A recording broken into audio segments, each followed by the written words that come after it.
Hello, everyone. Um, Last time we talked a little bit about oscillations and rhythms in flow, and I want to elaborate a little bit more on this idea by first touching on, well, we're going to break it into two different parts: oscillations in time and oscillations in space, because these are like paramount, and just to kind of like weave it into what we have talked about just a little bit more. Anytime you have this separation of two things, you're going to have an interaction. And in this interaction, this discharge, this communication, this relation, it is a trading of two things. It's of the two things to, in essence, come to a synthesis, a third thing, or to you could say neutralize in a way. To when you discharge an electrical potential, they equalize. They equalize. And in this, work is done, so they're not what they were before. Um, so in this this is the core of what flow is. It's this movement to synthesize, to equalize, to this interaction that is taking place. And since you have these two core pieces interacting, there is a on smaller scales, I guess we could go into this just a little bit. There is rhythm that builds up, because you can't. The flows in this universe can't be separated to just a singular. We can, in theory, think about this singular discharge happening, but every story has it's not just two characters. It's not just one setting. It's not just there's complexities from the environment that this discharge is happening in. There are feedback loops. There's a whole bunch of different things happening, and when in this we have oscillation. In this complexity, we have oscillations. In this flow, in any flow, and where we have an ebb and flow of amplitude, of frequency, wavelength, as inputs change, as outputs are affected, and we can look at this, in an incredibly complex way, is just fluid dynamics. We have pressure cells that create flow of the air, but air, once it gets to a certain speed, you get turbulence, and via turbulence you have rotational patterns that take effect, and those rotational patterns have certain effects on the sources of other winds, the interactions of other winds, the interactions of on all sorts of different scales. And on a very small scale, we just get into, the breeze of a day with slight gusts, and things like that. So we come to now the different kinds of rhythms. So I bring up weather or fluid because it's really easy to picture spatially, really easy to pick up spatially, and but there's also the time component there. And I guess first, the spatial one is really interesting because there's so many avenues we can explore from that. We are spatial creatures, so it's pretty easy to go down different avenues of complexity there. But I think we'll cover first the oscillations in time. This is a little bit different and a little bit more abstract. Harder to, not abstract, but harder to understand, harder to put your mind around to apply. But it's also one of the easiest examples to think of it in is with music. And music is one of the best bridges to applying oscillations in time and all sorts of other different flows. I speak of music as a flow, as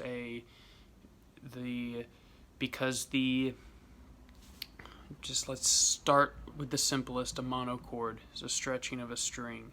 There is tension there. Because there is tension, that tension can be that potential can be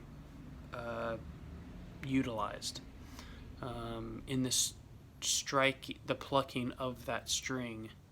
We then have the movement, the flow of the air and the sound waves through the air to create these different pressure densities. And depending on the monochord's environment, you get wave interactions. And depending on the body of the monochord, the instrument itself, we get different timbre. And on a more complex level, we have a band, and we have the flow of the music progression itself, the piece itself. And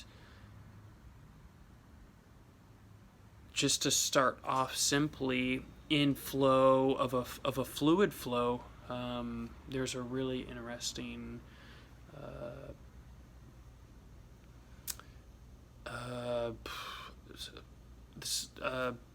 application of fluid flow, the study of fluidics and fluidic components. And here they're using spatial flows, but they're using it to create switches. It was the study of fluidics was very big before electrical components got their grab in industry, before they became super practical and were seen as like, oh, we can really take this down. Fluidics components were traveling parallel with electrical components for a certain amount of time. And so you had pretty much using airflow to create switches of on and off to then end up with certain binaries and do calculations that way too. Now, this was done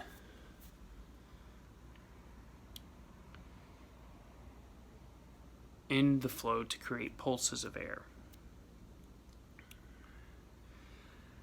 I bring this up because it's a really interesting avenue, and we're definitely going to explore it later. But two, this pulsing is very prevalent here, and they did it very prevalent in flow with interactions. Now, I'm trying to think of like an everyday example. I think a beautiful example is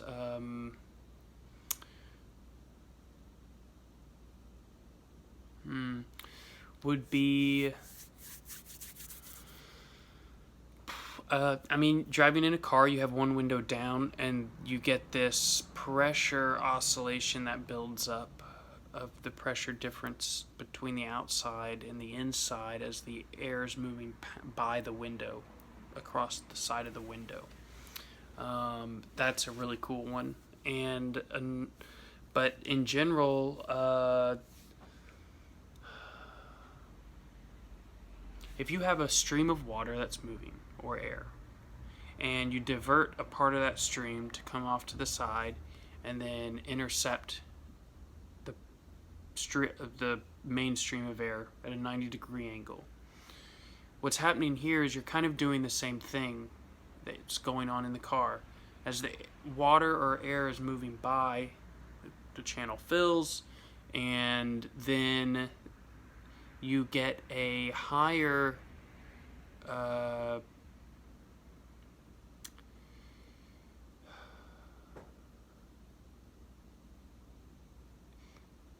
here I guess we end up with a core principle here is anything that's moving faster, a stream of air that's moving faster draws other air into it. It's a lower pressure, so everything, the air around it moves towards it. We get into Venturi nozzles and different utilizations of that, which takes that into account. It's like using a fan, and then with air imports, after the fan has blown the air imports on the side to allow more air to move through. It's a poor description on my part, but we'll go into that further too later down the line. And with this pipe, you're essentially doing the same thing. Except now there is as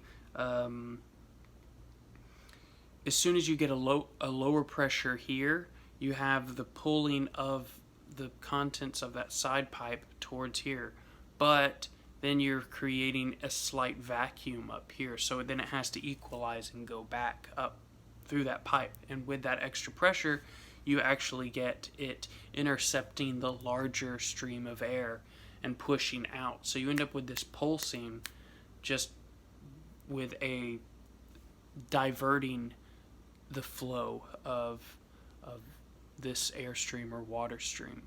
And I find that principle in this application very simple, but very broad in its implications. So some other oscillations in time that we can, because again, you can't separate time and space here when it comes to flow, but you can parse out these two core components to look at the main principles that are there to then apply elsewhere. So some other spaces where we look at oscillations in time are like with the planets and, of course, the sun and earth. And through this movement in space, we get the perception of this time flow. And this is separated with night and day for the rotation of the earth. We get lunar cycles, we have our solar cycles, and with this is some major cycles that are set here on Earth. This is where we get our seasons from, of course. But then we get also affecting the sap flow for different trees. And different trees are actually relate to different planets in their sap flow, in their bud formation. And there is what's his name? Edward Lawrence, I think, projective geometry, but he gets into the measurement of these buds and the how different planets affect them for different trees, for instance. Very fascinating there. But also with this, we get a oscillation in time with the water cycle. Different parts of the planet go through, of course, drought and a rainy season, dry season, rainy season. But even with a temperate climate where you do get 4 seasons, it changes the water cycle, where we have freezing, where we have excess amounts of evaporation and transpiration from vegetation, and the drying up or the lowering of the water table, potentially, um, depending on the ground cover, and things like that. Uh, now, to totally switch gears away from nature for a second, we can look at like engines, and I covered fluidics a little bit, but engines are also, timing is very important, and we get into firance times and the sequence of the cylinders that are firing, or even with motors,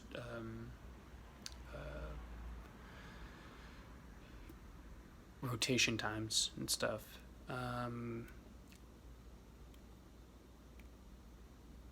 then then we get into electrical stuff. If we're going to touch on motors, and we get into different phases and how uh, phasing works with electrical transmission, and how we perceive that, the phasing. Um,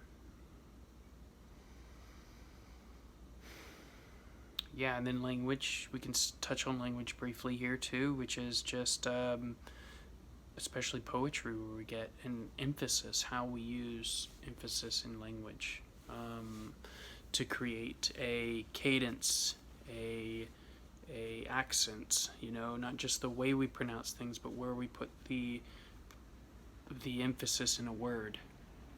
You can say, for instance, emphasis or emphasis or emphasis. There's different ways which it creates, our languages in many different ways, because then we also get into sentence structure, and then we move into poetry where we get different meters and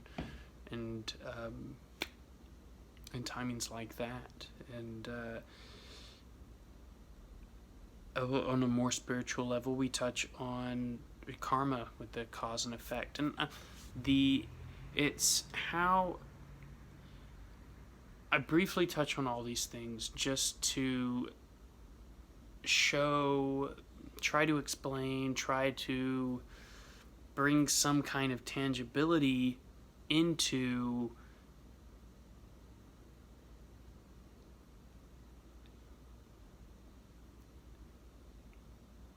when we have movement, when we have that flow of water, it is in relation to the world around it. And with that,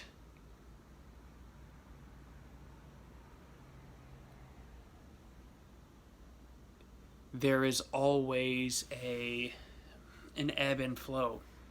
It's kind of super abstract, super hard to put into words.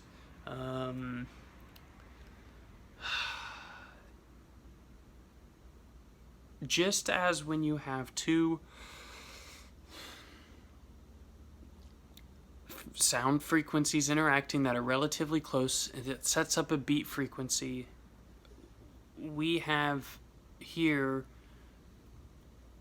two tensions, two sound waves that create something new. And in that new thing, just even in the sound wave itself, it's always made up of a rarefication and a higher density. Densification? Higher density. And that is moving. And when you... Oh, damn, this is like...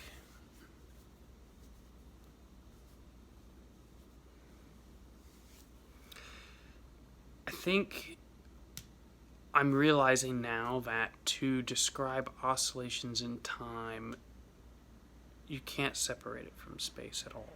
As much as it's convenient for explanation in some way, it's convenient for categorization, I guess is a better way to put it.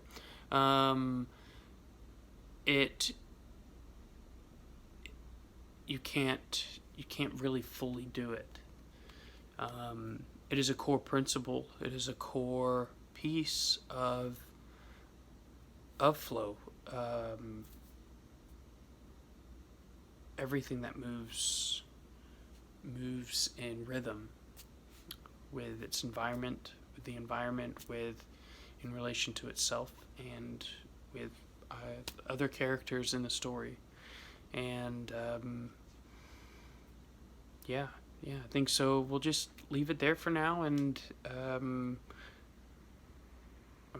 we'll dive in. I think into Oscillations of Space, and I'll give us a rundown of that in some way, shape, or form.